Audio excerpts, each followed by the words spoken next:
நெய் பத்திரி and chicken கறி யாருக்கு தான் இந்த காம்பினேஷன் பிடிக்காது? வீட்டில் இது எப்படி செய்யலான்னு பார்க்கலாம். நான் இன்னைக்கு ஆல்டியோட கோகனட் ஆயில் யூஸ் பண்ணியிருக்கிறேன் சிக்கன் கறிக்கு. ஹோல் கரம் மசாலா, வெங்காயம்லாம் நல்லா சாட்டே பண்ணிக்கலாம். மசாலா பொறுத்த வரைக்கும் தேங்காய், கேஷ்யூ, சோம்பு, கசகசை இதை தண்ணி சேர்த்து நல்ல ஒரு ஃபைன் பேஸ்ட்டாக அரைச்சிக்கலாம்.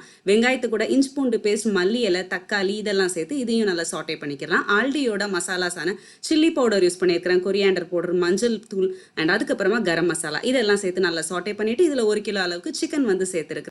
சிக்கன் கூட கொஞ்சமாக தயிரும் உப்பும் சேர்த்து இதை ப்ரெஷர் குக்கரில் 3 விசில் வரைக்கும் நம்ம குக் பண்ணிக்கலாம். ஆல்டியோட மசாலாஸ் மட்டும் இல்லாமல் அவங்கள்ட்ட வந்து நிறைய வெரைட்டி ஆஃப் ஃபுட் ப்ராடக்ட்ஸ் இருக்குது. பிரேக்ஃபாஸ்ட் ஐட்டம்ஸில் பார்த்தீங்க அப்படின்னா நெய் பத்திரி பொடி, roasted semolina, rice powder, steam puttu powder and whole wheat flour, besan flour and maida இதிலெல்லாம் நீங்கள் செய்கிற பிரேக்ஃபாஸ்ட்டுமே எக்ஸலண்ட்டாக இருக்கும். நமக்கு சிக்கன் வந்து குக் ஆகிடுச்சு. இதில் தேங்காய் அரைச்சதை சேர்த்துட்டு நல்லா பாயில் பண்ணிங்க அப்படின்னா சூப்பரான சிக்கன் கறி ரெடி ஆயிரும். இந்த இன்க்ரீடியன்ஸ்க்கு ஒரு பெஸ்ட் காம்பினேஷனாக ஆல்டியோட நெய் பத்திரி நான் இன்னைக்கு செய்ய போகிறேன். ஸோ சாஷேல இருக்கிற கண்டென்ட்ஸ் எல்லாமே ஒரு பவுலில் போட்டு தேவையான அளவு உப்பு தண்ணி எல்லாம் சேர்த்து நல்லா சூப்பராக சாஃப்டாக மாவு பிசைஞ்சு அதை அழகாக ரோல் அவுட் பண்ணி நீங்கள் எண்ணெயில் ஃப்ரை பண்ணி எடுத்தீங்க அப்படின்னா சூப்பரான நெய் பத்திரி ரெடி ஆயிரும். நமக்கு நெய் பத்திரிக்குங்கிறனாலே அரிசி ஊற வைக்கணும் அப்படிங்கிற வேலை எதுவுமே கிடையாது. நல்ல டேஸ்டியான நெய் பத்திரியும் சிக்கன் கறியும் நீங்கள் ட்ரை பண்ணி பாருங்கள்.